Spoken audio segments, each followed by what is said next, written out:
Ketentuan ini sebenarnya masih sama. Ini hanya diperjelas saja. Diajak-ajak bayar pajak.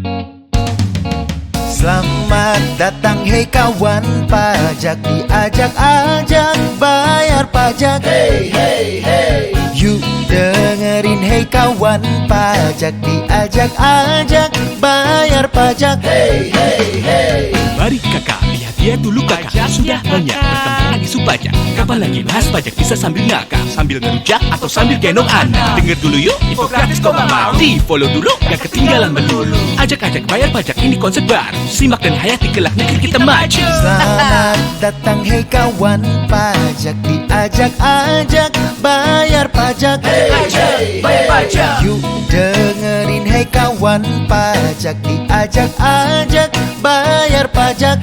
Ajak bayar pajak. Halo kawan pajak, kembali lagi bersama saya Ani Natalia, Kasubdit Humas Perpajakan Direktorat Jenderal Pajak di podcast Ajak-ajak Bayar Pajak. Di episode kali ini, apa yang akan kita bahas? Apalagi kalau bukan mengenai peraturan terbaru yang ramai sekali dibicarakan di masyarakat karena dipikir ada pajak baru. Apalagi kalau bukan tentang peraturan Menteri Keuangan nomor 6 tahun 2021 tentang penghitungan dan pemungutan PPN serta PPh atas penyerahan atau penghasilan sehubungan dengan penjualan pulsa, kartu perdana, token, dan voucher. Saya mau kasih tahu, ini bukan jenis pajak baru. Sebenarnya apa sih tujuan diterbitkannya peraturan Menteri Keuangan ini? Ada beberapa tujuan diterbitkannya aturan ini. Yang pertama, memberikan kepastian hukum. Hal ini terjadi karena sering terjadi dispute di lapangan terkait pengenaan pajak atas pulsa dan voucher. Kedua, menyederhanakan administrasi dan mekanisme pemungutan PPN atas penyerahan pulsa. Seperti yang kawan pajak ketahui, penerbitan faktur pajak atas transaksi pulsa yang menggunakan sistem elektronik atau server real time dan frekuensi cepat seringkali menimbulkan permasalahan dalam administrasi PPN. Yang terakhir adalah memperkuat basis data distributor tingkat pengecer. Hal ini dilakukan untuk mempermudah pengawasan terhadap distributor pulsa tingkat pengecer.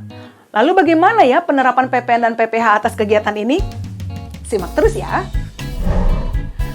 Untuk pulsa dan kartu perdana, pemungutan PPN hanya sampai distributor tingkat 2 saja.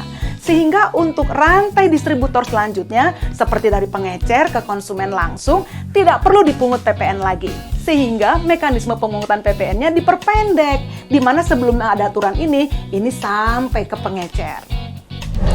Untuk token listrik, PPN dikenakan hanya atas jasa penjualan atau pembayaran token listrik saja yang berupa komisi atau selisih harga yang diperoleh agen penjual token. Jadi bukan atas nilai token listriknya ya. Kawan pajak, ketentuan ini sebenarnya masih sama. Ini hanya diperjelas saja. Begitupun untuk voucher.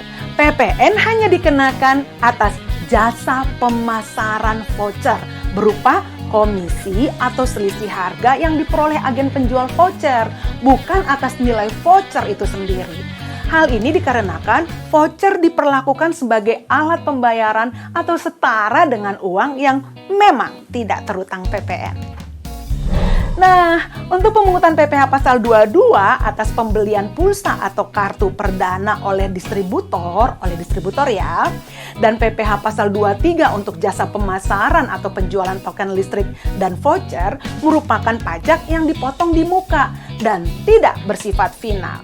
Sehingga pajak yang sudah dipotong tersebut dapat dikreditkan oleh distributor pulsa atau agen penjualan token listrik dan voucher dalam SPT tahunan mereka. Hal ini sudah berlaku bahkan sebelum PMK ini diterbitkan. Sekali lagi, PMK nomor 6 tahun 2021 memberikan kepastian hukum atas ketentuan umum perpajakan yang sudah berlaku. Nah, setelah mendengarkan penjelasan Kak Ani, semoga dapat membantu kawan pajak untuk memahami bahwa ini bukan merupakan jenis pajak baru. Baik kawan pajak, tak terasa kita sudah sampai di akhir episode Ajak-ajak Bayar Pajak edisi kali ini. Tak bosan Kak Ani mengingatkan untuk selalu menerapkan 3M demi menjaga diri kita dan orang-orang di sekitar kita dari bahaya virus COVID-19. Terima kasih kawan pajak atas partisipasinya di podcast kali ini. Semua orang punya caranya sendiri untuk mengekspresikan cintanya terhadap Indonesia. Ini cara kami, ajak-ajak bayar pajak. Saya Ani Natalia beserta kru yang bertugas pamit undur diri. Sampai jumpa di podcast Ajak-ajak bayar pajak selanjutnya.